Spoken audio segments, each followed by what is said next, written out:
Eustace Conway is a man whose life has been defined by the wilderness, by the mountains, rivers, and forests that have shaped him from an early age. Born on September 15, 1961, in Columbia, South Carolina, Conway grew up in a family that valued education, learning, and intellectual growth.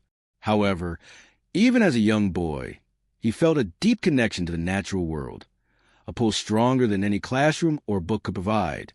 By the age of 12, Eustace had already taken steps that many adults would hesitate to try, venturing alone into the mountains for an entire week with only a small bag and his determination to survive.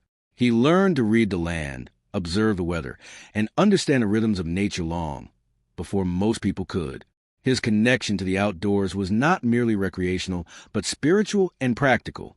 When he turned 17, he made the bold decision to leave his family home and live in a handmade teepee in the woods. This bold choice marked the beginning of a life that would revolve around simplicity, hard work, and a commitment to living according to natural laws. For 17 winters, he immersed himself in primitive living, building his survival skills and understanding the limits and possibilities of the human body and mind in a natural environment. Even as he pursued higher education, earning degrees in anthropology and English from Appalachian State University, he never abandoned the lifestyle that had become his identity.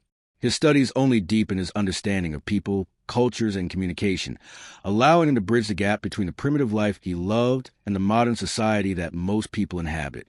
These early experiences laid the foundation for a lifetime of exploration, education, and the creation of Turtle Island Preserve, a place where others could come to learn the skills and values he held dear. From a young age, Conway displayed a remarkable determination to understand the world through action rather than theory. After completing his studies, he embarked on a series of extraordinary adventures that would test his endurance, resilience, and skill in ways few could imagine. At just 18 years old, he canoed 1,000 miles down the Mississippi River, facing unpredictable currents, storms, and the mental challenge of long days in isolation. Soon after, he walked the entire Appalachian Trail, covering roughly 2,000 miles from Georgia to Maine, experiencing firsthand the hardships and beauty of untamed landscapes. His journeys continued to Alaska, where he kayaked along the southern coast, navigating icy waters, towering icebergs, and strong swells that could overwhelm even the most experienced adventurers. Conway also traveled across North America, Central America, Australia, New Zealand, and Europe, backpacking thousands of miles and living with native tribes to learn their skills and traditions. These experiences were not simply adventures for the sake of thrill. They were exercises in understanding human resilience, survival, and the delicate balance between humans and nature. Through each challenge, he honed skills that would later become central to his teachings at Turtle Island, from hunting and gathering to building shelters, crafting tools, and understanding wildlife. These journeys, though exhausting and often dangerous, strengthened Conway's belief in a life connected to nature, a philosophy that would define his personal and professional pursuits. His travels also provided him with stories and experiences that could inspire others, bridging the gap between modern society and the natural world, which had become increasingly distant from most people. The founding of Turtle Island Preserve in Boone, North Carolina, was a culmination of Conway's vision of a life deeply connected to the earth and of sharing that knowledge with others. Sitting on 1,000 acres of forest, the preserve became a living classroom where students would experience primitive living firsthand, learning skills that were rapidly disappearing in modern society. From chopping wood and making fires to caring for animals and crafting tools, visitors were taught how to survive and thrive in a natural environment. Conway's approach was hands-on, immersive, and deeply respectful of the land. The preserve became a place where people could disconnect from technology, escape the routines of modern life, and reconnect with fundamental human skills that were once considered essential for survival. Turtle Island was not just a school. It was a philosophy made tangible, a living example of how dedication, knowledge, and respect for nature could create a meaningful and sustainable life. In 2002, Elizabeth Gilbert's book, The Last American Man, brought Conway's life to national attention, introducing a wider audience to the man who had chosen the primitive over the convenient. Later, his appearances on the History Channel's Mountain Men made him a household name among viewers fascinated by wilderness survival. Yet despite this attention, Conway remained committed to the same principles he had learned as a boy: simplicity, hard work, and living in harmony with the natural world. Every cabin, every trail, every teaching moment at Turtle Island reflected his philosophy and his dedication to preserving skills, traditions, and a way of life that many have forgotten. However, the life Conway chose was not without profound challenges. Living far from towns and modern services required him to rely entirely on himself, creating constant physical, emotional, and financial demands. Extreme weather could damage buildings, wash out trails, or endanger animals, while injuries could become life-threatening without immediate access to medical care. His dedication to Turtle Island meant long days of manual labor, from chopping firewood and building structures to caring for animals and teaching students. These activities took a toll on his body, causing joint pain, muscle strain, and lingering injuries. Financial pressures also weighed heavily, as the preserve relied on donations, workshop fees, and small grants, often forcing Conway to make difficult decisions about repairs, expansion, and resource allocation. Beyond the physical and financial stress, isolation brought social and emotional challenges. His parents and siblings watched him devote his life to a world far removed from theirs, proud of his achievements but fearful of the toll it might take.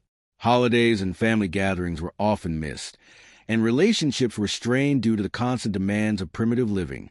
The life of self-reliance he cherished was also the source of concern for those who loved him, as every decision carried risk and responsibility. Despite these challenges, Conway remained unwavering in his commitment to the land and the life he had chosen, demonstrating a resilience that few could match and a dedication that inspired everyone who came into contact with Turtle Island. Perhaps the most profound challenge Conway faced came not from the wilderness itself, but from loss. Preston Roberts, a co-founder and lifelong partner in the work at Turtle Island, was more than a friend. He was a mentor, companion, and the right-hand man who helped build and maintain the preserve. Meeting in 1982, their shared dedication to primitive skills and the land forged a bond that lasted more than 35 years. They worked together through every season, every storm, and every project, communicating often without words and understanding each other in a way few could. When Preston was diagnosed with an inoperable liver tumor in 2017, the preserve and Conway's life were profoundly affected. His death on July 24, 2017, left a void that could not be replaced. The loss was deeply felt by the family, volunteers, students, and viewers of Mountain Men. Beyond emotional impact, it left Conway to shoulder responsibilities that had once been shared, forcing him to reconsider how programs were managed, projects executed, and the preserve maintained. The loss of Preston was a turning point, highlighting the fragility of life even in the most controlled natural environments and demonstrating profound emotional and practical support that relationships provide even for a man as self-reliant as Eustace Conway. For all of Eustace Conway's accomplishments and dedication to the land, there was a persistent concern that haunted his family: the toll his chosen lifestyle took on his body, mind, and relationships. While the wilderness had given Conway purpose, identity, and the freedom to live authentically, it also created distance between him and the people who cared for him most. His parents, Dr. Eustace Conway III and Karen Conway, had always supported his passion for the outdoors, understanding his need to explore, to learn from nature, and to embrace the primitive skills that would define his life. However, as they watched him age in the wilderness, engaging in physically demanding work and enduring long periods of isolation, their admiration was tinged with fear. They worried not only about the immediate dangers of life in the mountains, storms, injuries, accidents, but also about the cumulative effect of years of relentless physical labor, exposure to the elements, and emotional stress. His siblings, Martha, Judson, and Walton, shared these concerns, recognizing that their brother's remarkable independence came at a personal cost. Family gatherings often highlighted the gap between them. Holidays passed quietly without Eustace's presence. Phone calls were brief and practical, and visits to Turtle Island were more focused on tasks than conversation. These patterns, though natural to Conway, emphasized his family the isolation that had become an integral part of his life. Over time, they realized that admiration for his skills could not replace the simple closeness they longed for, a closeness defined by shared meals, laughter, and personal connection. Conway's life had become inseparable from the land, and every decision he made prioritized the preservation and functioning of Turtle Island over personal leisure or family engagement. While his family respected his choices, their constant worry reflected the tension inherent in a lifestyle that demands total devotion. They saw the exhaustion etched into his movements, the visible strains of decades of labor, and emotional weight he carried alone, all of which reinforced their fears. Despite this concern, they could not sway him. Conway's conviction in the importance of living close to land, teaching others, and maintaining a life guided by primitive skills was unwavering. Yet the emotional cost remained a silent undercurrent, a reminder that a life fully lived in nature often comes with sacrifices that those outside the wilderness may never fully grasp. The physical demands of Conway's lifestyle compounded these emotional concerns. Every day at Turtle Island was structured around survival, work, and education, leaving little room for rest or personal indulgence. Early mornings were dedicated to feeding animals, chopping wood, and preparing teaching materials, while afternoons involved guiding students, maintaining trails, repairing structures, and managing unpredictable weather conditions. Nights were filled with planning, preparation, and reflection, often in solitude. Over decades, these routines left tangible marks on Conway's body: joint pain, muscle fatigue, lingering injuries, and a cumulative wear of years spent in physical labor. His parents and siblings observed these effects with growing apprehension, fully aware that age would not slow the relentless demands of life on the preserve. The isolation of the land meant that every injury or setback required him to rely almost entirely on himself, heightening the risk and responsibility of each task. The combination of extreme self-reliance and physical strain painted a picture of both resilience and vulnerability. While Conway thrived in this environment and viewed these challenges as integral to living authentically, his family could not help but imagine the dangers he faced in silence, often wishing he had the safety nets most people take for granted. Every storm, flood, or heavy snowfall was a reminder of how precarious life could be in the wilderness, and every minor accident highlighted the absence of immediate medical support. To them, the wilderness was not only a source of beauty and purpose for Eustace, it was also a constant test, one that required extraordinary skill, strength, and endurance. And though Conway had proven time and again that he could endure what most people could not, the emotional strain on his family was compounded by the knowledge that even the most capable individuals have limits. Their concern was rooted in love, respect, and the fear that the wilderness, so central to his identity, could one day take more from him than it gave. Isolation, both physical and emotional, also shaped Conway's personal relationships outside the family. Over the years, he met partners who admired his knowledge of the land, his skill in primitive living, and his unwavering dedication to Turtle Island. However, sustaining long-term relationships proved difficult. Life at the preserve demanded early mornings, intense labor, and constant attention to projects and emergencies. Privacy was scarce, and the boundaries between personal time and work were nearly non-existent. Even partners who shared his passion for nature eventually realized that the sacrifices required to live alongside Conway were too great to maintain a sustainable relationship. Over time, Conway became accustomed to solitude, finding companionship and purpose to the land itself, his students, and his close colleagues, such as the late Preston Roberts. While this solitude offered him freedom and clarity, it also deepened the emotional distance between him and the outside world, including his family. His lifestyle created a dual reality. On one side, a man completely in tune with nature, fully capable of thriving in extreme conditions. On the other, a family watching from afar, deeply aware of the risks, losses, and emotional gaps inherent in the life he had chosen. This tension, though unspoken in daily interactions, became a defining aspect of Conway's story. His family's concerns were not about his competence or skills. They were about the very human limits of aging, health, and the need for connection. As Conway continued his work, the emotional weight on his family remained constant, creating a quiet, persistent anxiety that accompanied every storm, injury, or unexpected challenge on the preserve. Despite this, there was respect for his independence, admiration for his accomplishments, and understanding that his commitment to Turtle Island was inseparable from who he was. Through all of this, Conway maintained a philosophy that guided his choices, a philosophy that emphasized personal responsibility, simplicity, and deep connection to the natural world. He believed that modern society had lost touch with basic skills, meaningful work, and the understanding of natural cycles. By living close to the land, He demonstrated a life in which survival, creativity, and learning were intertwined, and in which every day brought tangible achievements and lessons.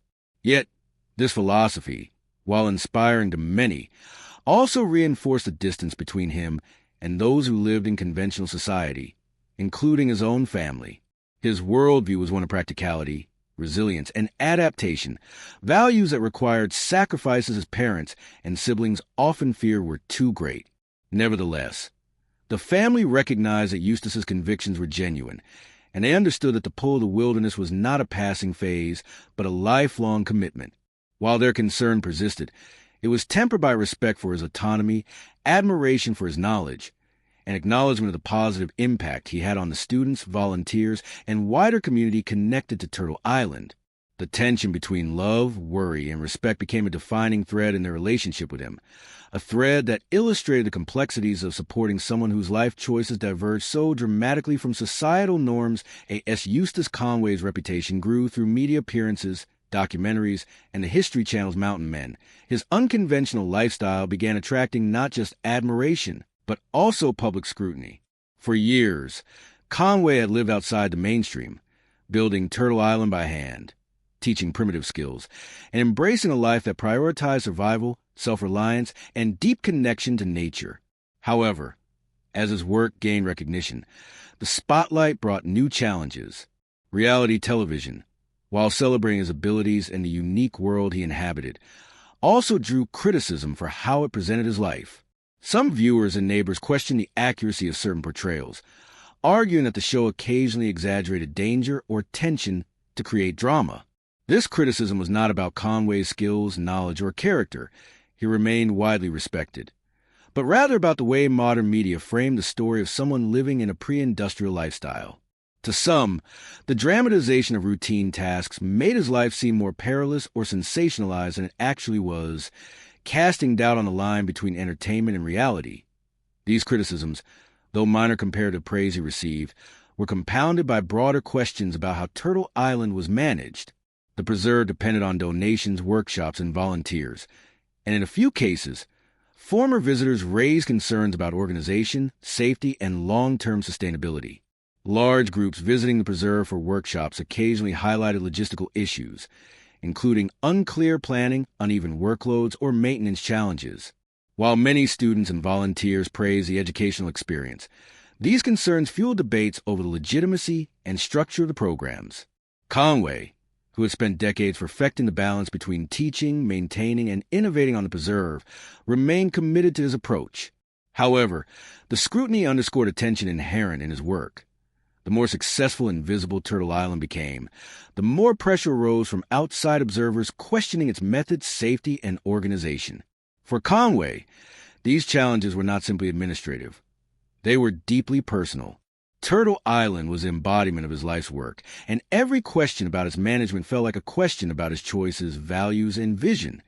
The controversies escalated dramatically in 2012, when Turtle Island faced what could have been its most severe crisis yet: a government-mandated shutdown. County officials arrived at the preserve with inspection teams, examining every structure, trail, and facility. The buildings, many crafted with raw timber, reclaimed materials, and primitive techniques, were compared against modern building codes and regulations. While Conway and his supporters saw the structures as functional, historically inspired, and aligned with the educational mission of Turtle Island, county authorities categorized them as non-compliant. This included hand-built cabins, teaching shelters, kitchens, and sleeping areas, all integral to the preserve's operation. The order was strict. All lodging, meals, and educational programs had to cease immediately. Overnight stays and student workshops, the very heart of Turtle Island's mission, were halted. For Conway, the decision was devastating.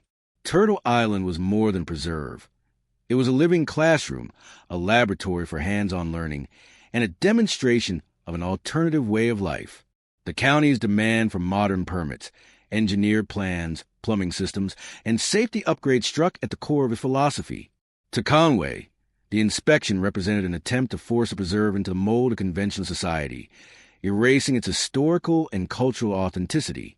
He publicly called it a human rights issue, arguing that primitive education centers deserve different standards than modern buildings because their purpose, methods, and context were fundamentally different. The response from supporters was swift and passionate. Volunteers, students, and outdoor organizations rallied behind Conway, highlighting the educational value of Turtle Island and the unnecessary rigidity of the county's regulations. Petitions circulated, letters were sent to local officials, and media outlets covered the story, portraying Preserve as an endangered institution threatened by rules that did not accommodate its unique purpose. The debate eventually reached the North Carolina legislature, where lawmakers examined the distinction between conventional buildings and primitive education centers. The result was House Bill 774, introduced to provide an exemption for primitive camps. Passed in 2013, the legislation allowed places like Turtle Island to operate outside standard building codes as long as they adhere to traditional, historical, or natural methods. This legal victory restored the preserve's operations and validated Conway's vision, but it also served as a reminder of the fragility of his work. Despite the bill, Conway knew that Turtle Island could be disrupted again, either by nature, oversight, or societal misunderstanding. The battle was won legally, yet the emotional and practical consequences lingered, adding pressure and responsibility to an already demanding life. While the legal battles and controversy surrounding Turtle Island tested Conway's resilience publicly, the most profound struggles were private, deeply rooted in the physical, emotional, and social realities of living a primitive lifestyle. For decades, Eustace Conway had pursued a life of self-reliance, building Turtle Island by hand, teaching students, and living according to the rhythms of nature. Yet, this devotion came at a personal cost that his family felt acutely. His parents, Dr. Eustace Conway III and Karen Conway, had nurtured a home grounded in education, discipline, and curiosity. They supported their son's early fascination with the outdoors, but hoped that he would remain connected to the world beyond the woods. As Conway chose to live permanently in the mountains and dedicate himself entirely to Turtle Island, the gap between him and his family widened not out of conflict, but because the lifestyle he embraced demanded every ounce of his energy and focus. His siblings, Martha, Judson, and Walton, noticed the increasing distance as they watched their brother commit fully to his mission. Visits were brief and often filled with tasks or work-related discussions. Family gatherings, holidays, and shared milestones became rare, overshadowed by the constant responsibilities of the preserve. Over time, his family's admiration for his determination mixed with profound worry. They saw the physical strain of decades of chopping wood, lifting heavy beams, building cabins, and navigating harsh terrain. The cumulative toll of exposure to rain, snow, and sun, combined with repetitive motion injuries, joint pain, and muscle strain, painted a picture of a life lived hard and fast, with little room for rest or personal indulgence. Beyond the physical toll, the isolation created emotional distance. Conway's life revolved around the land, students, and volunteers, leaving little opportunity for traditional social interactions. He never married and had no known children, partly because the demands of Turtle Island left minimal space for sustained personal relationships. Partners who initially admired his commitment often realized that long-term companionship required compromises they could not sustain. Privacy was scarce. Schedules were dictated by the seasons and work needs, and the wilderness demanded constant attention. While Conway's family respected his choices, they could not ignore the sacrifices, the loneliness, and the physical risks inherent in the lifestyle he chose. This concern intensified after the death of Preston Roberts, Conway's co-founder, right-hand man, and lifelong friend. Preston had been more than a collaborator. He was a partner in every sense of the word, sharing the labor, the vision, and the responsibility of maintaining Turtle Island. When Preston passed away in 2017 from an inoperable liver tumor, the emotional and practical void left behind was immense. Conway suddenly faced the full weight of Preserve alone, from maintaining buildings to guiding students and handling unexpected natural disasters. His family witnessed the compounded stress and responsibility he carried and feared for his well-being. They understood the devotion and purpose that drove him, but they also feared the unpredictability of the wilderness and fragility of human life. Each storm, flood, or injury became a source of worry. Even as Conway persisted, teaching, repairing, and living as he always had, the emotional toll on his family remained. They watched him age differently than most people do, shaped not by urban routines or social interactions, but by labor, exposure, and continuous responsibility. Despite this, Conway remained steadfast in his philosophy, believing that the primitive way of life was not merely a lifestyle, but a moral and spiritual imperative. He maintained that modern society had lost connection with essential skills, true work, and the meaning found in direct engagement with the natural world.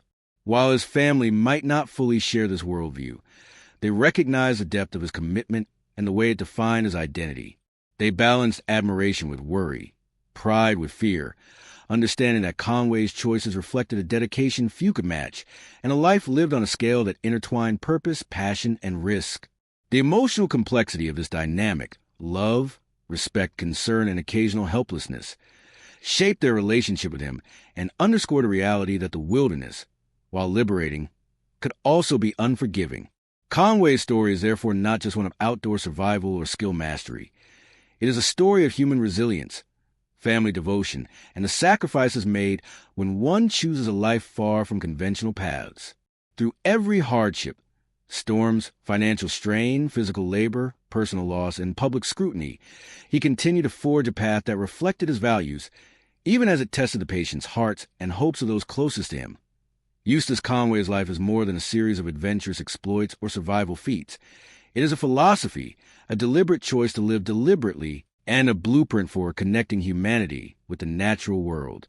From his earliest days wandering the mountains alone to founding Turtle Island Preserve, Conway cultivated a worldview rooted in the belief that modern life has lost its connection to essential skills, self-reliance, and the rhythms of the environment. For him, survival was not merely about enduring,